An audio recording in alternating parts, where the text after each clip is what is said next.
Friends, എല്ലാവർക്കും PSC tips and ട്രിക്സിലേക്ക് സ്വാഗതം. ഇന്നത്തെ നമ്മുടെ ടോപ്പിക്ക് നികുതികളാണ്. നികുതികളെ കുറിച്ചിട്ട് എത്ര തരം നികുതികളുണ്ട്, അതുപോലെ തന്നെ നികുതികളെ കുറിച്ച് കുറേ കാര്യങ്ങൾ പറയുന്നുണ്ട്. അപ്പോൾ ചില കോഡുകളൊക്കെ യൂസ് ചെയ്തിട്ടാണ് നമ്മളിവിടെ പഠിക്കാൻ പോകുന്നത്. അപ്പോൾ വീഡിയോയിലേക്ക് കടക്കുന്നതിന് മുന്നേ ആരെങ്കിലും ചാനൽ പുതിയതായിട്ടാണ് കാണുന്നതെങ്കിൽ ഒന്ന് സബ്സ്ക്രൈബ് ചെയ്യുക. സബ്സ്ക്രൈബ് ചെയ്യുമ്പോൾ തൊട്ടടുത്തുള്ള ബെല്ലൈക്കണിലെ ഓൾ കൂടെ ഒന്ന് പ്രസ് ചെയ്യുക. അപ്പോഴാണ് ഞാനിടുന്ന വീഡിയോസ് നിങ്ങൾക്ക് കറക്റ്റായിട്ട് നോട്ടിഫിക്കേഷൻ ലഭിക്കുകയുള്ളൂ. അപ്പോൾ നമുക്ക് നോക്കാം. നികുതിയെക്കുറിച്ച് പറയുമ്പോൾ കേന്ദ്ര സംസ്ഥാന ഗവൺമെന്റിന്റെ പ്രധാനപ്പെട്ട വരുമാന മാർഗമാണ് എന്ത്? നികുതി എന്ന് പറയുന്നത്. കേന്ദ്ര സംസ്ഥാന ഗവൺമെന്റുകളുടെ പ്രധാന വരുമാന മാർഗമാണ് നികുതി. ഇനി PSCക്ക് മുന്നേ ചോദിച്ചിട്ടുള്ള ഒരു പ്രധാനപ്പെട്ട ചോദ്യമാണ്, കേന്ദ്രവും സംസ്ഥാനവും തമ്മിലുള്ള നികുതി പങ്കിടലിനെ കുറിച്ച് ശുപാർശ ചെയ്യുന്നത് ആരാണ്? ധനകാര്യ കമ്മീഷനാണ്. എന്താണ്?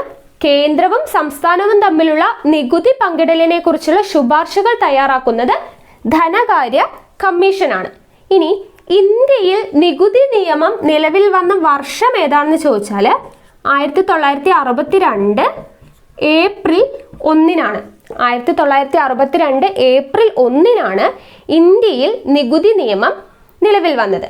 ഇനി നോക്കുക, ഈ നികുതിയെ പറ്റിയിട്ട് പ്രതിപാദിക്കുന്ന ഭരണഘടനാ വകുപ്പ് ഏതാണ്? നികുതിയെക്കുറിച്ച് പ്രതിപാദിക്കുന്ന ഭരണഘടനാ വകുപ്പ് ഏതാണെന്ന് ചോദിച്ചാൽ ഏതാണ്? 265 വകുപ്പാണ്. ഇനി ഇന്ത്യയിൽ നികുതി പരിഷ്കരണത്തിന് നിർദ്ദേശം നൽകുന്ന കമ്മിറ്റി ഏതാണെന്ന് ചോദിച്ചാൽ രാജ ചെല്ലയ്യ കമ്മിറ്റിയാണ്. ഇന്ത്യയിൽ നികുതി പരിഷ്കരണത്തിന് നിർദ്ദേശം നൽകുന്ന കമ്മിറ്റിയാണ് രാജ ചെല്ലയ്യ കമ്മിറ്റി. ഇനി നോക്കുക, ഏറ്റവും കൂടുതൽ നികുതി നിരക്കുള്ള രാജ്യം ഏതാണെന്ന് ചോദിച്ചാൽ ബെൽജിയമാണ്. ഏറ്റവും കൂടുതൽ നികുതി നിരക്കുള്ള രാജ്യം ഏതാണെന്ന് ചോദിച്ചാൽ ഏതാണ്? ബെൽജിയമാണ്. ഏഷ്യയിൽ ഏറ്റവും കൂടുതൽ നികുതി നിരക്കുള്ള രാജ്യം ഏതാണെന്ന് ചോദിച്ചാൽ ജപ്പാനാണ്. ഏഷ്യയിൽ ഏറ്റവും കൂടുതൽ നികുതി നിരക്കുള്ള രാജ്യം ഏതാണെന്ന് ചോദിച്ചാൽ ജപ്പാനാണ്. ഏറ്റവും കൂടുതൽ നികുതി നിരക്കുള്ള രാജ്യം ഏതാണെന്ന് ചോദിച്ചാൽ ഏതാണ്? ബെൽജിയമാണ്. ഇനി ഇന്ത്യയിൽ ഏറ്റവും കൂടുതൽ നികുതിദായകരുള്ള സംസ്ഥാനം ഏതാണെന്ന് ചോദിച്ചാൽ മഹാരാഷ്ട്രയാണ്. ഇന്ത്യയിൽ ഏറ്റവും കൂടുതൽ നികുതിദായകരുള്ള സംസ്ഥാനം മഹാരാഷ്ട്രയും. പട്ടണം ചോദിച്ചാൽ കൊൽക്കത്തയുമാണ്. ഇന്ത്യയിൽ ഏറ്റവും കൂടുതൽ നികുതിദായകരുള്ള സംസ്ഥാനം ചോദിച്ചാൽ മഹാരാഷ്ട്രയും, പട്ടണം ഏതാണെന്ന് ചോദിച്ചാൽ ഏതാണ്? കൊൽക്കത്തയുമാണ്. അപ്പൊ എന്തൊക്കെയാണ് പറഞ്ഞത്? ആദ്യം പറഞ്ഞു നികുതി എന്താണ്? കേന്ദ്ര സംസ്ഥാന ഗവൺമെന്റുകളുടെ പ്രധാന വരുമാന മാർഗമാണ് നികുതി എന്ന് പറഞ്ഞു. കേന്ദ്രവും സംസ്ഥാനവും തമ്മിലുള്ള നികുതി പങ്കിടലിനെ കുറിച്ചുള്ള ശുപാർശകൾ തയ്യാറാക്കുന്ന കമ്മീഷനാണ് ധനകാര്യ കമ്മീഷൻ. ഇന്ത്യയിൽ നികുതി നിയമം നിലവിൽ വന്നത് 1962 ഏപ്രിൽ 1-നാണ്. നികുതിയെക്കുറിച്ച് പ്രതിപാദിക്കുന്ന ഇന്ത്യൻ ഭരണഘടനാ വകുപ്പ് 265 വകുപ്പാണ്. ഇനി ഇന്ത്യയിൽ നികുതി പരിഷ്കരണത്തിനുള്ള നിർദ്ദേശം നൽകുന്ന കമ്മിറ്റിയാണ് രാജ ചെല്ലയ്യ കമ്മിറ്റി. ഇനി ഏറ്റവും കൂടുതൽ നികുതി നിരക്കുള്ള രാജ്യം ഏതാണെന്ന് ചോദിച്ചാൽ ബെൽജിയം. ഏഷ്യയിലെ ഏറ്റവും നികുതി നിരക്കുള്ള രാജ്യം ഏതാണെന്ന് ചോദിച്ചാൽ ജപ്പാനാണ്. ഇന്ത്യയിൽ ഏറ്റവും കൂടുതൽ നികുതിദായകരുള്ള സംസ്ഥാനം ഏതാണെന്ന് ചോദിച്ചാൽ മഹാരാഷ്ട്രയാണ്.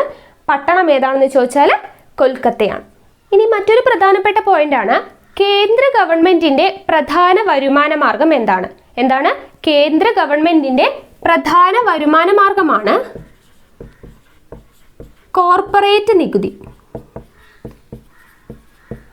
കോർപ്പറേറ്റ് നികുതിയാണ് കേന്ദ്ര ഗവൺമെന്റിന്റെ പ്രധാന വരുമാന മാർഗം. ഇനി സംസ്ഥാന ഗവൺമെന്റുകളുടെ പ്രധാന വരുമാന മാർഗം ഏതാണെന്ന് ചോദിച്ചാൽ വിൽപ്പന നികുതിയാണ്. ഓക്കെ, കേന്ദ്ര ഗവൺമെന്റിന്റെ പ്രധാന വരുമാന മാർഗമാണ് കോർപ്പറേറ്റ് നികുതി. സംസ്ഥാന ഗവൺമെന്റുകളുടെ പ്രധാന വരുമാന മാർഗം ഏതാണെന്ന് ചോദിച്ചാൽ വിൽപ്പന നികുതിയാണ്. പഞ്ചായത്തുകളുടെ നികുതികളുടെ മേലുള്ള ഏറ്റവും വലിയ വരുമാന മാർഗം എന്ന് പറയുന്നത് കെട്ടിട നികുതിയാണ്. കെട്ടിട നികുതിയാണ് പഞ്ചായത്തുകളുടെ. ഓക്കെ, കോർപ്പറേറ്റ് നികുതി എന്ന് പറയുമ്പോൾ കേന്ദ്ര ഗവൺമെന്റിന്റെ ഏറ്റവും വലിയ വരുമാന മാർഗമാണ് കോർപ്പറേറ്റ് നികുതി. സംസ്ഥാന ഗവൺമെന്റിന്റെ വിൽപ്പന നികുതി, അതുപോലെ പഞ്ചായത്തുകളുടെ നോക്കുകയാണെങ്കിൽ കെട്ടിട നികുതിയാണ്. ഇനി ഓരോ തരം നികുതികൾ എന്തൊക്കെയാണെന്ന് നോക്കാം. പാലം, റോഡ് എന്നിവയിലൂടെ യാത്രയ്ക്ക് നമ്മൾ കൊടുക്കുന്ന നികുതിയാണ് എന്തെന്ന് പറയുന്നത്? ടോൾ എന്ന് പറയുന്നത്. ടോൾ എന്ന് പറഞ്ഞാൽ എന്താണ്? പാലം, റോഡ് എന്നിവയിലൂടെ യാത്ര ചെയ്യുന്നതിന് നമ്മൾ കൊടുക്കുന്ന നികുതിയാണ് ടോൾ എന്ന് പറയുന്നത്. ഇനി സാധനങ്ങളുടെ കയറ്റുമതി, ഇറക്കുമതി അതിനുവേണ്ടി നമ്മൾ നൽകുന്ന നികുതിയാണ് കസ്റ്റംസ് നികുതി. കസ്റ്റംസ് നികുതി എന്ന് പറഞ്ഞാൽ എന്താണ്? സാധനങ്ങളുടെ കയറ്റുമതി അതുപോലെ ഇറക്കുമതിയുമായി ബന്ധപ്പെട്ട് നമ്മൾ നൽകുന്ന നികുതിയാണ് എന്ത്? കസ്റ്റംസ് നികുതി എന്ന് പറയുന്നത്. ഇനി ഒരു വ്യക്തിയുടെ സ്വത്തിന് മേലുള്ള നികുതിയാണ്, സ്വത്തിനെ സംബന്ധിച്ചിട്ടുള്ള നികുതിയാണ് എന്തെന്ന് പറയുന്നത്? വെൽത്ത് ടാക്സ് എന്ന് പറയുന്നത്. ഓക്കെ, സ്വത്തുമായിട്ട് ബന്ധപ്പെട്ടിട്ടുള്ള നികുതിയാണ് വെൽത്ത് ടാക്സ്. ഇനി പാശ്ചാത്യ രാജ്യങ്ങളിൽ ഫാസ്റ്റ് ഫുഡിന് മേൽ നികുതി ചുമത്തിയിരിക്കുന്ന നികുതിയാണ് കൊഴുപ്പു നികുതി. കൊഴുപ്പ് നികുതിയാണ് പാശ്ചാത്യ രാജ്യങ്ങളിൽ ഫാസ്റ്റ് ഫുഡിന് മേൽ ചുമത്തുന്ന നികുതിയാണ് കൊഴുപ്പു നികുതി. ഈ കൊഴുപ്പു നികുതി നടപ്പിലാക്കിയ ആദ്യത്തെ ഇന്ത്യൻ സംസ്ഥാനം ഏതാണെന്ന് ചോദിച്ചാൽ കേരളമാണ്. പാശ്ചാത്യ രാജ്യങ്ങളിൽ ഫാസ്റ്റ് ഫുഡിന് മേൽ ചുമത്തുന്ന നികുതിയാണ് കൊഴുപ്പു നികുതി. ആ കൊഴുപ്പു നികുതി ആദ്യമായിട്ട് നടപ്പിലാക്കിയ ഇന്ത്യൻ സംസ്ഥാനം ഏതാണെന്ന് ചോദിച്ചാൽ ഏതാണ്? കേരളമാണ്. അപ്പൊ എന്തൊക്കെയാണ് പറഞ്ഞത്?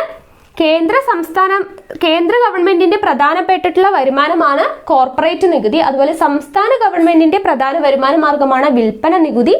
പഞ്ചായത്തുകളുടെ നോക്കുകയാണെങ്കിൽ കെട്ടിട നികുതിയാണ്. അതുപോലെ പാലം, റോഡ് എന്നിവയിലൂടെ നമ്മൾ യാത്ര ചെയ്യുമ്പോൾ കൊടുക്കുന്ന നികുതിയാണ് ടോൾ എന്ന് പറയുന്നത്. അതുപോലെ സാധനങ്ങളുടെ കയറ്റുമതി, ഇറക്കുമതിയുമായി ബന്ധപ്പെട്ടിട്ടുള്ള നികുതിയാണ് കസ്റ്റംസ് നികുതി. അതുപോലെ ഒരു വ്യക്തിയുടെ സ്വത്തിനുമേൽ ഏർപ്പെടുത്തിയിരിക്കുന്ന നികുതിയാണ് വെൽത്ത് ടാക്സ്. അതുപോലെ പാശ്ചാത്യ രാജ്യങ്ങളിൽ ഫാസ്റ്റ് ഫുഡിന് മേൽ ചുമത്തിയിരിക്കുന്ന നികുതിയാണ് കൊഴുപ്പു നികുതി എന്ന് പറയുന്നത്. കൊഴുപ്പു നികുതി ആദ്യമായിട്ട് കൊണ്ടുവന്ന ഇന്ത്യൻ സംസ്ഥാനം ഏതാണെന്ന് ചോദിച്ചാൽ കേരളമാണ്. ഇനി നമ്മൾ നോക്കാൻ പോകുന്നത് നികുതികൾ രണ്ട് തരത്തിലുണ്ടല്ലോ. പ്രത്യക്ഷ നികുതി ഉണ്ട്, അതുപോലെ തന്നെ പരോക്ഷ നികുതി ഉണ്ട്. അതിന്റെ കോഡ്, അതുപോലെ തന്നെ കേന്ദ്ര സർക്കാരിന്റെ പ്രധാന നികുതികൾ, അതിന്റെ കോഡുമാണ് നോക്കാം.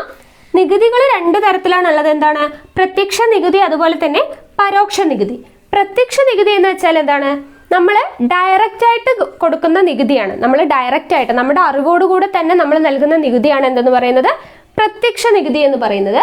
ഇനി പരോക്ഷ നികുതി എന്ന് പറയുന്നത് നികുതി നൽകുന്നയാള് ഒരു ഇടനിലക്കാരന്റെ സഹായത്തോടു കൂടി നൽകുന്നതാണ് പരോക്ഷ നികുതി എന്ന് പറയുന്നത്. അതായത് നമ്മൾ ഇൻഡയറക്റ്റ് ആയിട്ട് നൽകുന്നതിനാണ് ഇൻഡയറക്റ്റ് ടാക്സ് എന്ന് പറയുന്നത്. പ്രത്യക്ഷ നികുതി എന്ന് പറയുമ്പോൾ നികുതി നൽകുന്നയാള് നേരിട്ട് നൽകുന്നത്, ഡയറക്റ്റ് ആയിട്ട് നൽകുന്ന നികുതിയാണ് എന്തെന്ന് പറയുന്നത്?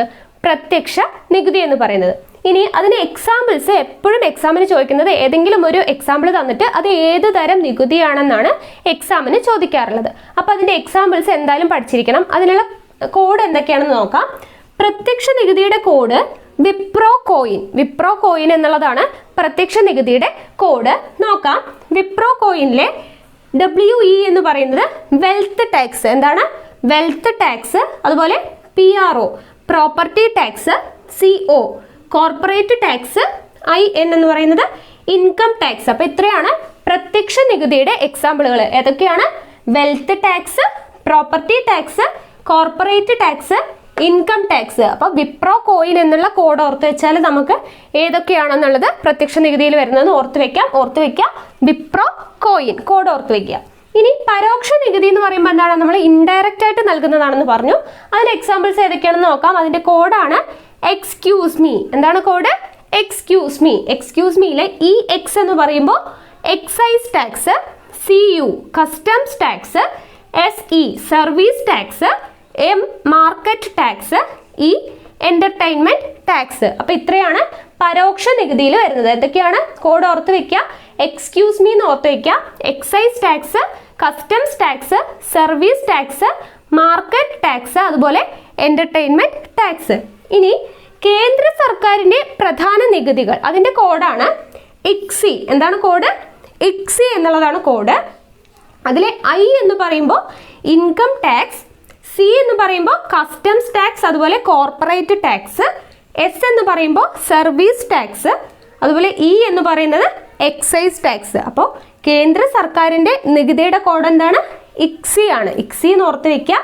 Income tax, customs tax, corporate tax, service tax, അതുപോലെ എക്സൈസ് ടാക്സ് ആണ്. നികുതിയുടെ എന്തായിരുന്നു? പ്രത്യക്ഷ നികുതി, പരോക്ഷ നികുതി. പ്രത്യക്ഷ നികുതിയുടെ code Wipro coin. Wipro coin എന്ന് പറയുമ്പോൾ wealth tax, property tax, corporate tax, അതുപോലെ ഇൻകം ടാക്സ്. പരോക്ഷ നികുതി എക്സ്ക്യൂസ് മീ എന്ന് ഓർത്ത് വയ്ക്കുക. Excise tax, customs tax, service tax, market tax, അതുപോലെ തന്നെ എന്റർടൈൻമെന്റ് ടാക്സ്. അപ്പോൾ ഇത്രയും കാര്യങ്ങളാണ് നികുതിയെക്കുറിച്ച് പറയാനുള്ളത്. വളരെയധികം ഇമ്പോർട്ടൻ്റ് ആയിട്ടുള്ള ഒരു ടോപ്പിക്കാണ്. അപ്പോൾ എന്തായാലും എല്ലാവരും പഠിച്ചിരിക്കണം. അപ്പോൾ എല്ലാവർക്കും ഈ വീഡിയോ ഇഷ്ടമായെന്ന് വിചാരിക്കുന്നു. ഇഷ്ടമായെങ്കിൽ ലൈക്ക് ചെയ്യുക, ഷെയർ ചെയ്യുക. നിങ്ങളുടെ സജഷൻസ് എന്തെങ്കിലും ഉണ്ടെങ്കിൽ കമൻറ്റ് ബോക്സിൽ രേഖപ്പെടുത്തുക. കൂടുതൽ വീഡിയോസിനായി ചാനൽ സബ്സ്ക്രൈബ് ചെയ്യുക.